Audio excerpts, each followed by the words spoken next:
S ನಮ್ಮ ಜೊತೆಗೆ ಶಿಕ್ಷಕರಾಗಿರುವಂತಹ ಸಂತೋಷ್ ಅವರು ಕನೆಕ್ಟ್ ಆಗಿದ್ದಾರೆ. ಸರ್ ನಮಸ್ತೆ. ನಮಸ್ಕಾರ, ಹೇಳಿ ಸರ್.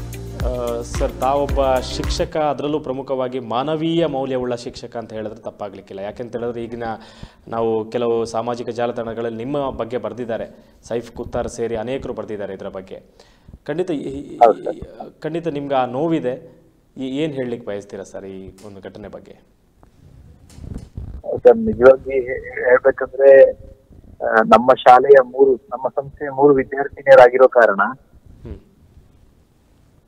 ನಮ್ಮ ಸಂಸ್ಥೆ 3 ವಿದ್ಯಾರ್ಥಿನಾಗಿರೋ ಕಾರಣ ಅತಿ ಹೆಚ್ಚಿನ ಒಂದು ಆತ್ಮೀಯತೆ ಮತ್ತು ಒಂದು ನೋವಿದೆ ಸರ್. ಮತ್ತೆ ಆ ಬರಹ ಏನು ನಮ್ಮ ಸೈಫ್ ಕುತ್ತಾರ್ ಅವರು ಬರೆದಿದ್ದಾರೆ, ಅದನ್ನ ಬಹಳ ಎಳೆಯಾಗಿ ಭಾವನಾತ್ಮಕವಾಗಿ ಬರೆದಿದ್ದಾರೆ, ಹಂಚ್ಕೊಂಡಿದ್ದಾರೆ. ಅದೆಲ್ಲೋ ಒಂದ್ ಕಡೆ ಮೋಸ್ಟ್ಲಿ ನಾನು ಒಂದು ಮಾತು ಕೇಳ್ತೇನೆ, ನಾನೊಬ್ಬ ಸರ್ಕಾರಿ ಶಾಲಾ ಶಿಕ್ಷಕ ಅಷ್ಟೇ. ನಮ್ಮಲ್ಲಿ ಜಾತಿ ಮತ ಧರ್ಮ ಯಾವುದೇ ರೀತಿ ಇಲ್ಲ. ಕೇವಲ ನನ್ನ ಸ್ಟೂಡೆಂಟ್ ಆಗಿದ್ರು ಅಷ್ಟೇ ಸರ್ ಅವರು. They were inside the ICU. ನನಗೆ ಒಂದೇ ವರಿ ಇತ್ತು, ಅವ್ರು ಆದಷ್ಟು ಬೇಗ ಗುಣಮುಖರಾಗಿ ತರಬೇಕು ಅನ್ನೋದು ಮಾತ್ರ ಕಳಕಳಿ ಇತ್ತು ಸರ್. ಬಿಟ್ಟರೆ ಬೇರೆ ಏನು ನನ್ನ ಮನಸ್ಸಲ್ಲಿ ಇರ್ಲಿಲ್ಲ ಮತ್ತು ಇರೋದು ಇಲ್ಲ ಸರ್. ಅವರು ತುಂಬ ವಿಚಾರಗಳನ್ನು ಅದರಲ್ಲಿ ಪ್ರಸ್ತಾಪ ಮಾಡಿದ್ದಾರೆ. ಅಂದರೆ ಯಾವಾಗ ಬರ್ತಾ ಇದ್ರು ಮಕ್ಕಳಿಗೆ ಧೈರ್ಯ ತುಂಬೋ ಕೆಲಸ ಮಾಡ್ತಾ ಇದ್ರು, ಆತ್ಮವಿಶ್ವಾಸ ತುಂಬೋ ಕೆಲಸ ಮಾಡ್ತಾ ಇದ್ರು, ನೀವು ಹುಷಾರಾಗಿ ಬರ್ತೀರಿ ಅನ್ನುವಂಥದ್ದನ್ನು ಕೂಡ ಅವರು ಬರೆದಿದ್ರು ಸರ್.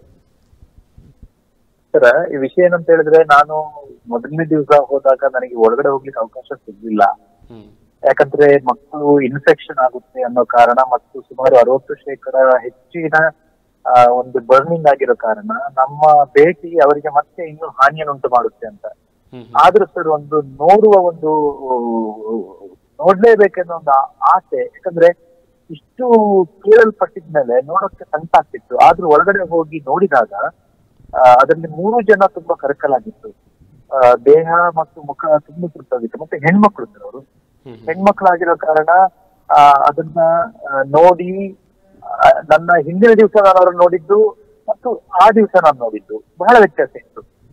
ಯಾಕಂದ್ರೆ ಹಿಂದಿನ ದಿವಸ ಜುಲೇಖಾ ಮೇದಿಯಾ ಅನ್ನೋ ನನ್ನ ವಿದ್ಯಾರ್ಥಿನಿ, 9ನೇ ತರಗತಿ ವಿದ್ಯಾರ್ಥಿನಿ ಸರ್, ನಂಗೆ ಸಿಕ್ಕಿಲ್ಲ ಅಂತ ಕೇಳ್ಕೊಂಡು ಬಂದಿದ್ಲು. ಸಾಯಂಕಾಲ ಇದೇ ಸಮಯಕ್ಕೆ ಶಾಲೆ ಬಿಟ್ಟಿದ್ದು ಸರ್. ಅವತ್ತು 7ನೇ ತಾರೀಕಿಗೆ ಶಾಲೆ ಬಿಟ್ಟ ಹುಡುಗಿ ಸಾಯಂಕಾಲ ಆಗ್ಬೇಕಾದ್ರೆ ಈ ರೀತಿ ಆಗಿರುತ್ತೆ ಅನ್ನೋ ಯಾವುದೇ ರೀತಿಯ ನಮ್ಗೆ ಊಹೆನೇ ಇರ್ಲಿಲ್ಲ. ನಮ್ಮ ವಿದ್ಯಾರ್ಥಿನಿಯರು ಅನ್ನೋದು ಒಂದೇ ಮಾತ್ರ ಕಳಕಳಿ ಇತ್ತು. ಹಾಗಾಗಿ ನಾನು ಮೊದಲನೇ ದಿವಸ ಹೋದಾಗ ಮುಖ ನನ್ನನ್ನು ನೋಡ್ಲಿಲ್ಲ, ಅವಳು ಅಳ್ತಾ ಇದ್ಲು, ಮತ್ತೆ ನೋವಲ್ಲಿ ಅವಳು ನರಳ್ತಾ ಇದ್ಲು. ಆದ್ರೆ 2ನೇ ದಿವಸ ನನ್ಗೆ ಅವ್ರ ಜೊತೆ ಮಾತಾಡ್ಲೇಬೇಕಿತ್ತು ಅನ್ನೋ ಕಾರಣಕ್ಕೆ ನಾನು ಸಣ್ಣ ಮಧ್ಯದಲ್ಲಿರುವ, ಈಗ ಏನೋ ಸ್ವಲ್ಪ ಚೇತರಿಸ್ಕೊಳ್ತಾ ಇದ್ದಾಳೆ, ಅವ್ರ ಜೊತೆ ನಾನು ಮಾತಾಡಿದೆ. ಅವ್ರ ಜೊತೆ ಮಾತಾಡಿದಾಗ ಅವಳು ಅಳಕ್ಕೆ ಸ್ಟಾರ್ಟ್ ಮಾಡಿದ್ಲು ಸರ್ ಆ ಟೈಮಲ್ಲಿ. ಆದ್ರೆ ನಾನು ಅವಳಿಗೆ ಏನು ಜಾಸ್ತಿ ಮಾತಾಡ್ಲಿಲ್ಲ. ಕೈಯಿಂದ ಕೇವಲ ಒಂದು ದೇವರನ್ನ ಪ್ರಾರ್ಥನೆ ಮಾಡ್ತೀವಿ, ನೀನು ಆರಾಮ್ಸೆ ರೆಸ್ಟ್ ಮಾಡು ಅಂತ ಹೇಳಿದ್ರೆ. ಪಕ್ಕದಲ್ಲಿ ಸಣ್ಣ ಮಗು ಒಂದಿತ್ತು ಸರ್.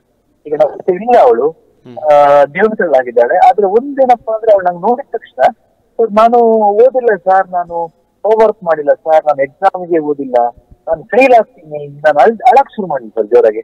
ಒಂದು ಅವಳ ನೋವು, ಇನ್ನೊಂದು ಅವಳು ನನ್ನನ್ನು ನೋಡಿಕೊಂಡು ಅವಳು ಹೋಮ್ವರ್ಕ್ ಬಾಕಿ ಇದೆ ಅಂತ ಹೇಳಿ.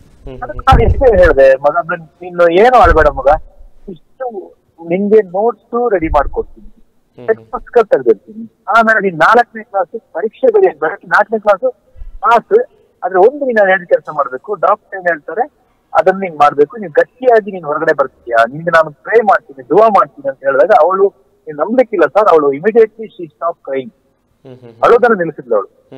ಆಮೇಲೆ ಅದರ ಪಕ್ಕದಲ್ಲಿ ನಿನ್ನೆ ನಾನು ನೋಡಕ್ ಆಗಿರ್ಲಿಲ್ಲ, ನೋಡಿದ್ರು ನನ್ನ ಮಾತಾಡದ ಹುಡುಗಿ ನಾನು ಹತ್ತಿರ ಹೋಗಿ ಕೇಳ್ಬೇಕಾದ್ರೆ, I just ask sir can you recognise me ಅಂತ ಕೇಳಿದೆ. ನಾನು ಇಂಗ್ಲಿಷ್ ಅಲ್ಲಿ ಸರ್ ಸಂತೋಷ್ ಸರ್ ಅಂದ್ಲು. I was very happy that you recognise me ಅಂದೆ. My dear, how did it happen ಅಂದೆ ನಾನು. ಹಿಂಗಾಯ್ತಮ್ಮ ಇದು ಅಂತ ಕೇಳಿದೆ. ಅದಕ್ಕೂ ಸರ್ ಫೈರ್ ಕಾಟ್ ಅಂದ್ಲು. Can you speak to me in English ಅಂತ ಕೇಳಿದೆ. ಎಸ್ ಐ ಕ್ಯಾನ್ ಸ್ಪೀಕ್ ಅಂತ ಹೇಳಿದ್ವಿ. ನಂಬಲಿಕ್ಕಿಲ್ಲ ಇದ್ರೆ 2ನೇ ದಿವಸ 60% ಬೆಂದಂತ ಹೆಣ್ಮಗಳು ನನ್ ಜೊತೆ, ಅವಳು ಮುಖದಲ್ಲಿ ಎಷ್ಟು ನೋವಿದೆ, ದೇಹದಲ್ಲಿ ಎಷ್ಟು ನೋವಿದೆ, ಅವಳು ಇಂಗ್ಲಿಷ್ ಭಾಷೆಯಲ್ಲಿ ಮಾತಾಡಿ, sir fire caught sir, my mother switched on the light and immediately burst out ಅಂದವಳು. Then what happen, there was a big Godrej, sir, it fell down. Then what did you do ಅಂತ ಹೇಳಿದೆ. I immediately, sir, I jumped out from there. I came out from there. I was caught fire. ಮತ್ತೆ ನಾನು ಅವ್ರ ಶಬ್ದನೇ ಬಳಸ್ತಾ ಇದ್ದೀನಿ. ಆಮೇಲೆ I opened the door. There I saw my uncle, nearby uncle. His name is Ali. I tried to call him. ಆಗ I waved my hand, ಅದೇ ನನ್ನ ಕೈಯನ್ನ ತೋರಿಸ್ತಾ ಅವರಿಗೆ. ಆಗ ಅವರು ತಕ್ಷಣ ಬಂದ್ರು. ಹೂ ಆರ್ ಯು ಅಂತ. ಆರ್ ಯು, ನೀನು ಜುಲೈಕನ ಮೇಜನ? ಹೌದು ಅಂತ ಹೇಳಿದ್ರು. ಸೊ ನಾನು ಅಂದೆ, you are a brave girl my dear, you saved 4 lives. 4 ಜೀವ ನೀನ್ ಬದುಕಿದ್ಯಾ. I am very proud of you. ಮತ್ತೆ ನೀನು ಕ್ಲಾಸ್ ಅಲ್ಲಿ ಮಾತಾಡಲಿಲ್ಲ, ಆದ್ರೆ ಇವತ್ತು ನೀನು ದೊಡ್ಡ ಸಾಹಸ ಮಾಡಿದ್ಯಾ. ಆಮೇಲೆ ನೀನು ನಿನ್ನ ಬಗ್ಗೆ ಇಡೀ ಕ್ಲಾಸ್ ನ ಮಕ್ಕಳು ಅಳ್ತಾ ಇದ್ದಾರೆ, ನಿನ್ಗೋಸ್ಕರ ದುವಾ ಮಾಡ್ತಾ ಇದ್ದಾರೆ, ನಿನ್ಗೋಸ್ಕರ ಪ್ರೇ ಮಾಡ್ತಾ ಇದ್ದಾರೆ. ಸರ್, ನಂದು ಟೆಕ್ಸ್ಟ್ ಬುಕ್ ಸರ್, ನನ್ನ ನೋಟ್ಸ್ ಬುಕ್ ಒಂದು ಅವಳು ಕೂಡ. ಅದಕ್ಕಂದ್ರೆ don't worry, all the notes I will xerox for you, all the textbooks I will provide for you, and no don't worry about the exam. We will pass you this year and next year will go to 10th. You please take rest ಅಂದೆ. ಅಷ್ಟೊತ್ತಿಗೆ sir it is training ಅಂತ ಹೇಳಿದ್ರು. Okay okay okay, you take rest ಅಂದೆ. ನಾನು ಅಲ್ಲಿಗೆ ಮಾತಾಡ್ ನಿಲ್ತೆ sir. ಅಂದ್ರೆ ಒಟ್ಟಾರೆ ನಾನು ಒಂದು ಕಂಡು ಬಂದದೇನಪ್ಪಾ ಅಂದ್ರೆ, ಆ 3 ಹೆಣ್ಣು ಮಕ್ಕಳು ಆ ಒಂದು ನೋವಲ್ಲಿದ್ರು ಕೂಡ ಅವರಿಗೆ ಶಾಲೆ ಬಗ್ಗೆ, ಪರೀಕ್ಷೆ ಬಗ್ಗೆ, ನೋಟ್ಸ್ ಬಗ್ಗೆ, ಹೋಮ್ವರ್ಕ್ ಬಗ್ಗೆ ಎಲ್ಲ ಟೆನ್ಷನ್ ಇತ್ತು. ಬಟ್ ಈ ಎಲ್ಲೋ ಒಂದು ಮಾತುಗಳು ನನ್ನ ಜೊತೆ ಅವ್ರು ಮುಕ್ತವಾಗಿ ಆ ನೋವಲ್ಲಿ ಮಾತಾಡಿದಾಗ ನನಗೊಂತ ಸಮಾಧಾನ ಆಯ್ತು. ಯಾಕಂದ್ರೆ 60% ಸುತ್ತಿದ್ರು ನನ್ನ ಮಕ್ಕಳು ಬೇಗ ಗುಣಮುಖವಾಗಿ ಬರ್ತಾರೆ ಅಂತ. ಆ ಕಾನ್ಫಿಡೆನ್ಸ್ ಅವ್ರ ಮುಖದಲ್ಲೂ ಕಾಣ್ತು, ನನಗೂ ಕೂಡ ಸಮಾಧಾನ ಆಯ್ತು. ಹಾಗಾಗಿ ನನಗೆ ಒಂದು ರೀತಿ I was very happy and console myself that okay, ಬಂದಿದ್ದಾರೆ ಬಟ್ ಬೇಗ ಗುಣಮುಖರಾಗ್ತಾರೆ ಅಂತ ಹೇಳಿ. ಮತ್ತೆ ಎಲ್ಲೋ ಆ ಮಾತುಗಳು. ಮತ್ತೆ ನಾನು ಇನ್ನೊಂದು ಪ್ರಶ್ನೆ ಕೇಳಿದೆ.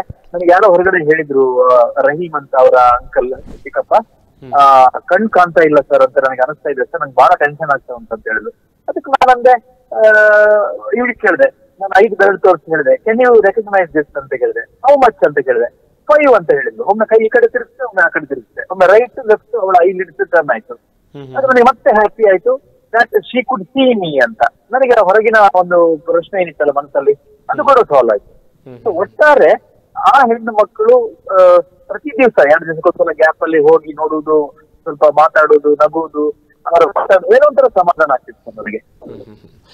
ಈ ಪೈಕಿ ಒಂದು ವಿದ್ಯಾರ್ಥಿ ನಿಮ್ಮ ತುಂಬ ಫೇವ್ರೇಟ್ ಆಗಿದ್ರು ಅಂತ. ಯಾಕೆಂತ ಹೇಳಿದ್ರೆ ಆ ಸಂದರ್ಭದಲ್ಲಿ ಅವರು ಆ ಪೋಸ್ಟಲ್ಲಿ ಏನು ಬರೆದಿದ್ದಾರೆ ಅಂತ ಹೇಳ್ಕೊಂಡ್ರೆ ಅಟ್ಲೀಸ್ಟ್ ಆ ಮಗುವಿನ ಮುಖವಾದ್ರೂ ನೋಡಬೇಕು ಅನ್ನುವಂಥ ಒಂದು ಇದಿತ್ತು ನಿಮಗೆ ಅಂತ. ಅಂದ್ರೆ ಸರ್ ಆಕ್ಚುಲಿ ನನ್ಗೆ ಗೊತ್ತಿಲ್ಲ, ನನ್ನ ಸಂಪ್ರದಾಯಗಳು ಎಲ್ಲಾ ಧರ್ಮಗಳಲ್ಲಿ ಇದ್ದಾವೆ. ಆದ್ರೆ ಆ ಒಂದು ಮುಸ್ಲಿಂ ಬಾಂಧವರ ಸಂಪ್ರದಾಯದಲ್ಲಿ ಏನಿದೆ ಅಂತಂದ್ರೆ, ಗಂಡಸರು ಹೆಣ್ಮಕ್ಳ ಮುಖ ನೋಡ್ಲಿಕ್ಕಿಲ್ಲ ಅಂತ ಒಂದಿದೆ ಅಂತೆ. ಆಮೇಲೆ ಅತಿ ಆತ್ಮೀಯರಾದ ರಕ್ತ ಸಂಬಂಧಿಗಳು ಮಾತ್ರ ನೋಡಬಹುದು ಅಂತ ಉಲ್ಲೇಖ ಇದೆ ಅಂತ ಹೇಳಿದ್ರು. ಹಾಗಾಗಿ ನಾನು ಎಲ್ಲವನ್ನ ಮರೆತು ನನ್ನ ಸ್ಟೂಡೆಂಟ್ ಮಾತ್ರ ಆಗಿತ್ತು ಸರ್ ಅಷ್ಟೇ. ಒಂದು ವೇಳೆ ಅವರು ಬಿಡದಿದ್ರೆ ಏನ್ ಮಾಡಕ್ಕಾಗಲ್ಲ, ಯಾಕಂದ್ರೆ ವ್ಯವಸ್ಥೆ ಆಗಿರ್ಬೇಕಾದ್ರೆ ನಾನು ಅದ್ರ ವಿರುದ್ಧ ಹೋಗಕ್ಕಾಗಲ್ಲ. ಆದ್ರೂ ನೀವು ನಂಬ್ಲಿಕ್ಕಿಲ್ಲ, ಅಲ್ಲಿ ನನ್ನನ್ನ ವಿದ್ಯಾರ್ಥಿಯ ಗುರು ಅಂತ ಹೇಳಿ ಇದೇ ಇವರು ಸೈಫ್ನವರು, ಅವರ ಶಬೀರ್ ಅವರು, ಅವರ ಮಾವಂದಿರು, ಅವರೆಲ್ಲರೂ ಕೂಡ ಅದು ಅವರ ಮಾಸ್ಟ್ರು ಬಿಡ್ಲೇಬೇಕು ಅಂತ ಹೇಳಿ ಮದನಿ ನಗರದ ಮಸೀದಿಯ ಒಳಗಡೆ ಸ್ನಾನ ಮಾಡುವ ಜಾಗದಲ್ಲಿ ಅಲ್ಲಿ ನನ್ನನ್ನ ನೋಡ್ಲಿಕ್ಕೆ ಅವಕಾಶ ಮಾಡಿಕೊಟ್ರು ಸರ್. ಅದು ನಾನು ರಿಯಲಿ ನನ್ಗೆ ಎಷ್ಟು ಖುಷಿ ಆಯ್ತು ಅಂತ ಹೇಳಿದ್ರೆ, ಕೊನೆ ಕ್ಷಣದಲ್ಲಿ ಆ ಮಗುವಿನ ಮುಖ ನೋಡುವ ಒಂದು ಅವಕಾಶ ದೇವ್ರು ಮಾಡಿಕೊಟ್ರು ಅಂತ ನಾನು ಒಂಥರ ಸಮಾಧಾನ ಪಡ್ತೇನೆ ಸರ್. ಸರ್, ಈ ಮಕ್ಕಳಿಗೋಸ್ಕರ ನೀವು ಶಾಲೆಯಲ್ಲೂ ಪ್ರಾರ್ಥನೆ ಮಾಡ್ತಾ ಇದ್ರಿ, ನೀವು ಸೇರಿ ಬೇರೆ ಶಿಕ್ಷಕರು ಕೂಡ ಪ್ರಾರ್ಥನೆ ಮಾಡಿ, ಮತ್ತೆ ಅವರಿಗೆ ಹಣದ ಅವಶ್ಯಕತೆ ಇತ್ತು, ಹಾಗಾಗಿ ಹಣನೂ ಎಲ್ಲ ಕೂಡ ಕಲೆಕ್ಟ್ ಮಾಡಿ ಕೊಡುವಂಥ ಕೆಲಸವನ್ನು ಕೂಡ ಮಾಡಿದ್ರಿ ಅಂತ. ಸರ್, ಒಂದು ಏನಂತ ಹೇಳಿದ್ರೆ ಸರ್, ನೀವು ನಿಜವಾಗ್ಲೂ ಕೂಡ ಮಕ್ಕಳನ್ನ ನೋಡಿದ್ರೆ ಸರ್ ನಿಮ್ಗೆ ಮೈ ಜಿಮ್ ಹೋಗುತ್ತೆ ಸರ್. ರೋಮಾಂಚನ ಅನ್ನೋಕ್ಕಿಂತ ನಾನು ಭಯ ಬಿಡ್ತಾರಂತೀನಿ ಸರ್. ಯಾಕಂದ್ರೆ ಒಳಗಡೆ ಇನ್ನೊಂದು ಸಿಲಿಂಡರ್ ಇತ್ತು, ಪಕ್ಕದಲ್ಲಿ ಈ ಸಿಲಿಂಡರ್ ಒಂದು 5 kg ಖಾಲಿಯಾಗಿತ್ತು ಅಂತ ಹೇಳ್ತಾರೆ ಕೆಲವು ದಾಖಲೆಗಳ ಪ್ರಕಾರ. ಒಂದು ವೇಳೆ ಆ ಶೀಟ್ ಏನಾದ್ರೂ ಇಲ್ಲದಿದ್ದರೆ ಸರ್ 60% ಅಲ್ಲ ಸರ್, 100%ಕ್ಕಿಂತಲೂ ಹೆಚ್ಚಿನ ಸಾಧ್ಯತೆಗಳು ಇತ್ತೇನೋ ಅನ್ನೋದು ಒಂದು ಮಾತು. ಎರಡನೇದು ಸರ್, ಅವರ ಮನೆಯ ಪರಿಸ್ಥಿತಿ ಮತ್ತು ಆ ಮಕ್ಕಳ ಪರಿಸ್ಥಿತಿ ನೋಡ್ಬೇಕಾದ್ರೆ ನನಗೆ ಯಾರೋ ಹೇಳಿದ್ರು, ಒಂದೇ ದಿವಸನೇ ಅವರ ಬಿಲ್ಲು 50,000 ಆಗಿತ್ತು ICU ಅಲ್ಲಿ. ಮತ್ತೆ ಒಬ್ಬೊಬ್ಬರಿಗೆ 8,000 ರೂಪಾಯಿ ಆಗುತ್ತೆ. ಮತ್ತೆ ಡಾಕ್ಟರ್ ಚಾರ್ಜ್ಗಳನ್ನ ಏನೋ ಪಾಪ ಡಾಕ್ಟರ್ಗಳ ಮಾನವೀಯತೆ ಅವರ ಚಾರ್ಜಸ್ಗಳು ಇಲ್ಲ ಅಂತ ಹೇಳಿದ್ರು. ಆಗ ನನ್ನ ಮನಸ್ಸಲ್ಲಿ ಬಂತು, ನಾವ್ಯಾಕೆ ಏನಾದ್ರು ಮಾಡಬಾರ್ದು ಈ ಮಕ್ಕಳಿಗೆ ಅಂತ ಹೇಳಿ ಅದೇ ಭಾನುವಾರ ಸರ್ ಒಂದು ಗ್ರೂಪ್ ಅಲ್ಲಿ ಮೆಸೇಜ್ ಹಾಕಿದೆ. ಆ ಮೆಸೇಜ್ ಏನಂತ ಹಾಕಿದೆ ಅಂದ್ರೆ, ಈ ತರ ನಮ್ಮ ಈ ತರ ಮಕ್ಕಳು ಹಾನಿಯಾಗಿದ್ದಾರೆ, ನಾವೇನಾದ್ರೂ ಮಕ್ಕಳ ಸಹಾಯ ಮಾಡೋಣವೇ ಅಂತ ಹೇಳಿದೆ. ಮುಂದೆ ನೆಕ್ಸ್ಟ್ ದಿವಸ ಸೋಮವಾರ ದಿವಸ ಶಾಲೆಗೆ ಬಂದೆ ಸರ್. ಎಷ್ಟೊಂದ್ರಲ್ಲಿ ಒಂದೇ ಕೆಲಸ ಟ್ರೈ ಮಾಡಿದೆ. ಮಕ್ಕಳ ಈ ತರ ಆಗಿದ್ದಾರೆ, ನಮ್ಮ 3 ಮಕ್ಕಳು ಬಹಳ ಜೀವನ್ ಮರಣ ಆದ ಸ್ಥಿತಿಯಲ್ಲಿದ್ದಾರೆ, ನಾವೇನಾದ್ರು ದುವಾ ಮಾಡೋಣ ಅವರಿಗೆ ಅಂತ ಹೇಳ್ಬೇಕಾದ್ರೆ ಎಲ್ಲ ಮಕ್ಕಳು ಸರ್ ದುವಾ ಮಾಡಿದ್ವಿ. ಆಮೇಲೆ ಒಂದ್ ಪ್ರಶ್ನೆ ಹಾಕಿದೆ, ನಾವು ಮಕ್ಕಳ ಒಂದ್ ಕೆಲಸ ಮಾಡೋಣ, can we collect some money, ನಾವೇನಾದ್ರು ಧನ ಸಹಾಯ ಮಾಡೋಣವೇ ಅಂತ ಹೇಳಿದ್ರೆ, ನೀವು ನಂಬ್ಲಿಕ್ಕಿಲ್ಲ ಸರ್, ಆ ಹಿಂದಿನ ದಿನದ ಮೆಸೇಜಿಗೆ, ವಾಟ್ಸ್ಆಪ್ ಮೆಸೇಜಿಗೆ ನಂಗೆ ಲೈಕ್ ಕೊಟ್ಟು ಪೇರೆಂಟ್ಗಳು ಕೆಲವರು ಮೆಸೇಜ್ ಮಾಡಿ ನೆಕ್ಸ್ಟ್ ದಿವಸ ನನಗೆ 10,000 ಕಲೆಕ್ಷನ್ ಆಗಿದೆ. ಎರಡನೇ ದಿವಸ 50,000 ಕಲೆಕ್ಷನ್ ಆಗಿದೆ. ಮತ್ತೆ ಅದೇ ದಿವಸ ನಾನು ಪ್ರಾಥಮಿಕ ಶಾಲೆಗೆ ಹೋಗಿ ಅಲ್ಲಿ ಕೂಡ ಮಕ್ಕಳ ಜೊತೆಗೆ ಟ್ರೈ ಮಾಡಿದೆ. ಅವರು ಕೂಡ ಸಣ್ಣ ಸಣ್ಣ ಮನಸ್ಸುಗಳು ಅಲ್ಲೂ ಕೊಟ್ಟರು ಸರ್. ಮತ್ತೆ ಹೀಗೇನೆ ಹೊರಗಡೆ RBSK ಡಾಕ್ಟರ್ಗಳು, ಕೆಲವು ನನ್ನ ಸ್ನೇಹಿತರು ಹೀಗೆಲ್ಲ ಮಾಡಿ ಸುಮಾರು ಕಾಲೇಜಿಂದ ಒಂದು 23,000 ರೂಪಾಯಿ ಅಂದಾಜು, ಇನ್ನೂ ಕೆಲವು ಸ್ನೇಹಿತರು ಈಗಲೂ ಕೂಡ GPay ಮಾಡ್ತಾ ಇದ್ದಾರೆ ಸರ್. ಸುಮಾರು 1 ಲಕ್ಷಕ್ಕಿಂತ ಹೆಚ್ಚಿನ ಹಣ ನನ್ನ ಪ್ರಕಾರ ಒಂದು ಜನ ಮಾನವೀಯ ನೆಲೆಯಲ್ಲಿ ಕೊಟ್ಟರು ಸರ್. ಅಲ್ಲಿ ಯಾವುದೇ ಜಾತಿ ಮತ ಬಂದಿಲ್ಲ ಸರ್. ಅಲ್ಲಿ ಒಂದೇ ಉದ್ದೇಶ ಇತ್ತು, ಆ ಮಕ್ಕಳು ಗುಣಮಕ್ಕಳಲ್ಲಿ ಬರ್ತಾರೆ. ಯಾಕಂದ್ರೆ ನನಗೊಂದು ಮಾಹಿತಿ ಸಿಕ್ಕಿತ್ತು, 1 ಮಿಲಿಮೀಟರ್ ಚರ್ಮಕ್ಕೆ 15 ರೂಪಾಯಿ ಆಗುತ್ತೆ ಅಂತ. ಹಾಗಾದ್ರೆ ಒಬ್ಬರಿಗೆ ಸುಮಾರು 4,225 ಏನೋ ಅಂದಾಜು, ನಾನು ಸ್ವಲ್ಪ ಹೆಚ್ಚಿಕೊಂಡು ಇರ್ಬೋದು, ಅಷ್ಟು ಒಬ್ಬರಿಗೆ ಸ್ಕಿನ್ ಬೇಕು ಅಂತ. ಅದ್ರ ಜೊತೆಗೆ ಅವರಿಗೆ ಬೇಕಾದ ಔಷಧಿಗಳು, ಒಬ್ಬೊಬ್ಬರಿಗೆ ದಿನ ಮನೆಯವರು ICU ಒಳಗಡೆ ತಗೊಂಡು ಹೋಗೋ ಔಷಧಿ ನೋಡ್ಬೇಕಾದ್ರೆ ಬಹಳ ಬೇಜಾರಾಗ್ತಿತ್ತು. ಅದು ಅನಿಸ್ತು ಎಲ್ಲೊಂದ್ ಕಡೆ ನಮ್ಮ ಒಂದ್ ಸಣ್ಣ ಸಹಾಯ ಏನಾದ್ರು ಹೆಲ್ಪ್ ಆಗ್ಬೋದೇನಂತ. ನಮ್ಮ ಮಕ್ಕಳು ಸರ್, ನಿಜವಾಗಿ ನಮ್ಮ ಸಣ್ಣ ಮಕ್ಕಳು, ಹೈಸ್ಕೂಲ್ ಮಕ್ಕಳು ಅಳ್ತಾ ಇದ್ರು ಸರ್ ದಿನ. ಸೊ ಅದೆಲ್ಲ ನೋಡ್ಬೇಕಾದ್ರೆ ಅವರ ಮನಸ್ಸು ನಾವು ಮೆಚ್ಚಬೇಕಾಗುತ್ತೆ. ಅದು ನನಗೆ ಒಂದು ಪ್ರೇರೇಪಣೆ ಆಯ್ತು ಅಂತ ಅನ್ಕೋತೀನಿ ಸರ್ ನಾನು. ಖಂಡಿತ ಇಬ್ಬರು ಮಕ್ಕಳನ್ನ, ವಿದ್ಯಾರ್ಥಿಗಳನ್ನ ನೀವು ಕಳ್ಕೊಂಡಿದ್ರೆ, ಅಂದರೆ ನಿಮ್ಮ ಪ್ರೀತಿಯ ಶಿಷ್ಯಂದಿರನ್ನ, ಖಂಡಿತ ಸಾಮಾನ್ಯವಾಗಿ ಅವ್ರ ಕುಟುಂಬಕ್ಕೂ ನೋವಿದೆ. ಆ ನೋವು ಸಹಿಸಲಾಗದಷ್ಟು ನೋವು ಅಲ್ವಾ ಸರ್? ಹೌದು ಸರ್, ಹೌದು ಸರ್. ಈಗ ಅದು ಹೇಳಕ್ಕಾಗಲ್ಲ ಸರ್. ಯಾಕಂದ್ರೆ ನೋಡಿ ಸರ್, ಒಂದು ಮಗು ಸರ್ 4 ಗಂಟೆ 10 ನಿಮಿಷಕ್ಕೆ ಬರುವ ಮಗು ಸರ್ 4 ಗಂಟೆ ಆದ್ರೆ ನಮ್ಗೆ ಕಾಲ್ ಬರುತ್ತೆ ಸರ್, ಯಾವ್ದೇ ಟೀಚರ್ ಕಾಲ್ ಬರುತ್ತೆ, ನಮ್ ಮಗಳು ಬಂದಿಲ್ಲ ಅಂತ. ನೀವೊಂದು ಯೋಚನೆ ಮಾಡಿ ಸರ್, ಒಂದು ಮಗು ICU ಒಳಗಡೆ ಇದೆ, ಅದು ಬರುತ್ತೋ ಇಲ್ಲ, 21 ದಿವಸ ಟೈಮ್ ಕೊಟ್ಟಿದ್ದಾರೆ ಸರ್. ಅಂಥದ್ರಲ್ಲಿ ಆ ಅಪ್ಪನ ಸ್ಥಿತಿ ಸರ್, ಅಪ್ಪನ ಸ್ಥಿತಿ ನೀವು ನಿಜವಾಗ್ಲೂ ಅದು ಗೊತ್ತಾಗಲ್ಲ ಸರ್. ಆ ಒಂದು ಅಮ್ಮ, ಆ ಮಕ್ಕಳು ಕೇಳ್ತಾ ಇದ್ರು, ನಮ್ಗೆ ನೀರ್ ಬೇಕು ಅಂತ ಕೇಳಿ, ತಣ್ಣೀರು ಬೇಣು ಅಂತ ಕೇಳ್ತಾ ಇತ್ತು ಒಬ್ಳು. ಒಂದು ಅಮ್ಮ ಎಲ್ಲಿದ್ದಾರೆ ಅಂತ ಕೇಳ್ತಾ ಇತ್ತು ಒಬ್ಳು. ಆ ಅಮ್ಮ ವಾಪಸ್ ಬರುತ್ತಾ ಸರ್? ಇನ್ನೊಂದು ಗಮನಿಸಿ, ನಾನು ಆ ತಂದೆ ಬಗ್ಗೆ ಒಂದು ವಿಶೇಷ ಒಂದು ಮಾತಾಡ್ಲಿಕ್ಕೆ ಇಷ್ಟಪಟ್ಟಿದ್ದ. ಆ ತಂದೆ, ಮುತಾಲಿಬ್ ತಂದೆ, ಕೊನೆಯ ದಿವಸ ಸಣ್ಣ ಮಗಳು ತೀರ್ಕೊಂಡಾಗ ಅಳ್ತಾ ಕೂತಿದ್ದಾರೆ. ಡಾಕ್ಟರ್ ಹೇಳಿದ್ದಾರೆ ಬಹಳ ಕಷ್ಟ ಇದೆ, ಇನ್ನು ಕೆಲವೇ ಕ್ಷಣಗಳು ಅಂತ ಹೇಳಿದಾಗ ಸರ್ ಅಳ್ಕೊಂಡು ಬಿಕ್ಕಿ ಬಿಕ್ಕಿ ಅಳ್ತಾ ಇದ್ದಾರೆ. ಅದರ ಪಕ್ಕದಲ್ಲಿ ಸರ್ ಒಬ್ಬ ಹಿಂದೂ ಬಾಂಧವ ಅಳ್ತಾ ಇದ್ದಾನೆ ಸರ್. ಏನ್ ಅಳ್ತಾ ಇದ್ದಾನೆ ಅಂತ ಹೇಳಿದ್ರೆ, ಅವನ ಮಗಳಿಗೆ ಅಥವಾ ಮಗನಿಗೆ ಬ್ಲಡ್ ಇಲ್ವಂತೆ. ಆಗ ಈ ಮನುಷ್ಯ ಅದನ್ನ ಕೇಳಿ ಏನಾದ್ರು ಗೊತ್ತಾ ನಿಮ್ಗೆ? ಅವ್ರೇನಾದ್ರೆ, ನಿಮಗೆ ಏನಾಯ್ತು ಅಂತ ಕೇಳಿದ್ರು. ಹೀಗೆ ನನ್ನ ಮಗು ಸಾಯ್ತಾ ಉಂಟು, ನನ್ನ ಮಗನಿಗೆ ಬ್ಲಡ್ ನ ಅವಶ್ಯಕತೆ ಉಂಟು, ತುಂಬಾ ಎಮರ್ಜೆನ್ಸಿ ಇದೆ ಅಂದಾಗ ಈ ಮನುಷ್ಯ ಪಕ್ಕದಲ್ಲಿ ಸೈಫ್ ಅವರಿಗೆ ಹೇಳ್ತಾರೆ, ನೋಡಪ್ಪ ಅಲ್ಲಿ ಹೆಚ್ಚುವರಿ ಬ್ಲಡ್ ಉಳಿದಿದ್ರೆ ಕೊಟ್ಬಿಡು, ನನ್ನ ಮಗಳಂತೂ ಉಳಿಯಲ್ಲ, ಅಟ್ಲೀಸ್ಟ್ ಅವ್ರ ಮಗಳಾದ್ರೆ ಉಳಿಲಿ ಅಂತ ಹೇಳ್ತಾರಲ್ಲ ಸರ್. ಆ ಒಂದು ಸ್ಟೇಟ್ ಆಫ್ ಮೈಂಡ್ ಅಲ್ಲಿ ಕೂಡ ಆ ಮನುಷ್ಯ ಮಾನವೀಯತೆ ತೋರಿಸ್ತಾರೆ ಅಂತ ಹೇಳಿದ್ರೆ ನೀವು ಮೆಚ್ಚಬೇಕಾಗ್ತಾನೆ. ಯಾಕಂದ್ರೆ ಇಲ್ಲಿ ಮಗಳು ಕಳ್ಕೊಳ್ತಾ ಇದ್ದಾನೆ, ಅವ್ನು ಸ್ವಾರ್ಥಿ ಆಗಿರ್ಬೋದಾಗಿತ್ತು. ಅಂತ ಕ್ಷಣದಲ್ಲೂ ಕೂಡ 2 ಮಕ್ಕಳನ್ನ ಕಳ್ಕೊಳ್ತಾ ಇದ್ದಾನೆ, ಹೆಂಡತಿನ ಕಳ್ಕೊಂಡಿದ್ದಾರೆ. ಅವ್ರ ಮನಸ್ಸಲ್ಲಿ ನಾನು ಬರ್ಬೇಕು ಅಂದ್ರೆ ನಿಜವಾಗ್ಲೂ ನಾವು ಮೆಚ್ಚಬೇಕಲ್ಲ ಸರ್ ಆ ಅಪ್ಪನ್ನ. ಖಂಡಿತ ಖಂಡಿತ ಹೌದು. ಅದೆಲ್ಲ ಸರ್, ಅದನ್ನ ನೋಡ್ಬೇಕಾದ್ರೆ ನಾನು ಎಷ್ಟು ಕಲಿಬೇಕು ಸರ್. ನಾವು ಕಲಿಬೇಕಾಗುತ್ತೆ ಸರ್. ಯಾರು ಹೇಳ್ಕೊಡಲ್ಲ ಯಾವುದೇ ಪಾಠವನ್ನ. ಆದ್ರೆ ಆ ಮನುಷ್ಯನ್ ನೋಡ್ಬೇಕಾದ್ರೆ ಅವ್ನ ದುಃಖದ ನಡುವೆ ಕೂಡ ನಾವು ತೋರಿಸ್ತಾರಂದ್ರೆ ನಾವ್ ಯಾರು ಸರ್? ನಾವು ಏನು ಅಲ್ಲ ಸರ್ ಆ ಲೆಕ್ಕ. ಖಂಡಿತ ಖಂಡಿತ ಹೌದು ಹೌದು.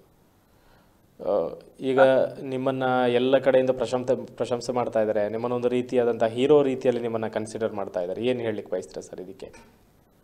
ಸರ್ ನಾನು ನಿಜವಾಗ್ಲೂ ಇದಕ್ಕೆ ಅರ್ಹನಲ್ಲ ಅಂತ ಹೇಳ್ತೀನಿ. ನಾನು ಒಂದು ನೇರವಾಗಿ ಹೇಳ್ಬಿಡ್ತೇನೆ, ನಮ್ಮ ಸೈಫ್ ಅವರ ಆ ಒಂದು ಬರಹದ ಶಕ್ತಿ ಮತ್ತು ಅದರ ಜೊತೆಗೆ ಒಂದು ಫೋಟೋವನ್ನ ಬಿಂಬಿತವಾಗಿರೋದು. ಈಗ ಎಲ್ಲಾ ಕಡೆಯೂ ಮಾಸ್ಕ್ ಬಗ್ಗೆ ಮಾತಾಡ್ತಿದ್ದಾರೆ ಸರ್. ನಾನು ಒಂದೇ ಹೇಳಿಕ್ಕೆ ಇಷ್ಟಪಡ್ತೇನೆ, ಯಾವುದೇ ರೀತಿಯ ಈ ಕಾರ್ಯಕ್ರಮಗಳನ್ನ ನಾವು ಮಾಡ್ಬೇಕಾದ್ರೆ ಕಲೆಕ್ಷನ್ ಆಗಿರ್ಲಿ ಅಥವಾ ಪ್ರಾರ್ಥನೆ ಮಾಡಿ ನಾವು ಯಾವುದೇ ರೀತಿ ಫೋಟೋ ಮಾಡಿಲ್ಲ ಸರ್, ಯಾವುದೇ ಪ್ರಚಾರವನ್ನ ಎಕ್ಸ್ಪೆಕ್ಟ್ ಮಾಡಿಲ್ಲ sir.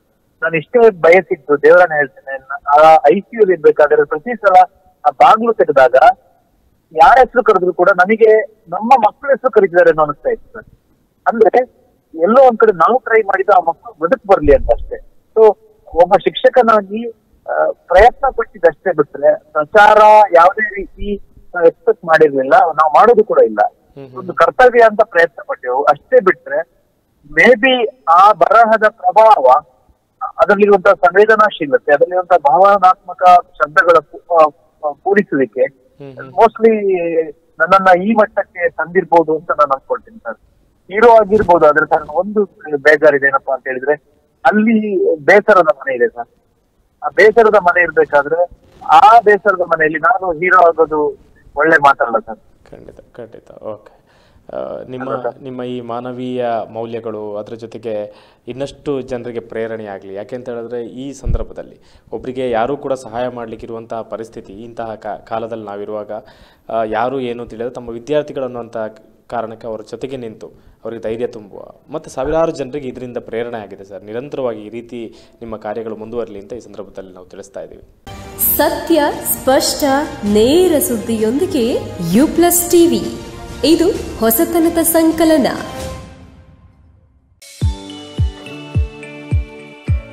STM multi speciality hospital Ujire 200 ಹಾಸಿಗೆಗಳಿರುವ ಒಳರೋಗಿ ವಿಭಾಗದಲ್ಲಿ ರೋಗಿಗಳ ಬೇಡಿಕೆಗೆ ಅನುಗುಣವಾಗಿ 100 ಹಾಸಿಗೆಗಳ general ward, 38 semi special ward, 41 special rooms, 2 deluxe ward, 9 ಹಾಸಿಗೆಗಳಿರುವ ICU ಹಾಗೂ 10 ಡೇ ಕೇರ್ ಬೆಡ್ಗಳು ಲಭ್ಯವಿದೆ. ವೈಯಕ್ತಿಕ ಅನುಭೂತಿ ಶುಶ್ರೂಷೆ ಮತ್ತು ಕಡಿಮೆ ಅಡ್ಡ ಸೋಂಕಿನೊಂದಿಗೆ ಸುಸಜ್ಜಿತ ಕೇಂದ್ರ. ಶ್ರೀ ಧರ್ಮಸ್ಥಳ ಮಂಜುನಾಥೇಶ್ವರ ಮಲ್ಟಿ ಸ್ಪೆಷಾಲಿಟಿ ಆಸ್ಪತ್ರೆ ಉಜಿರೆ. ಸಂಪರ್ಕಿಸಿ 08256295611 ಅಥವಾ 08256295616 ಅಥವಾ 7760397878.